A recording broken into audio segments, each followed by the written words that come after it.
sekali. Apik tadi Aldi Alahya. Jangan berhasil lakukan. Main Persita di kotak penalti dari Persik Kediri. Sudah dikirimkan. Asri Akbar yang dituju. Sabun bulan dan gol!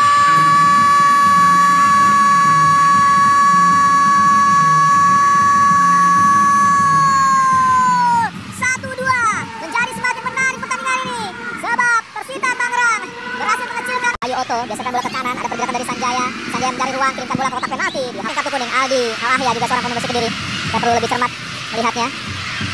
Sebuah perseteruan yang berbahaya kita lihat.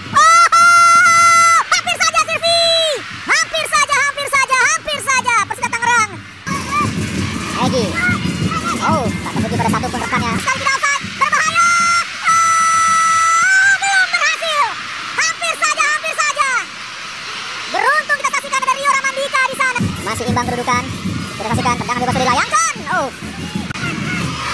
Taufik. Habis kali Taufik kita bola ke kotak penalti, tapi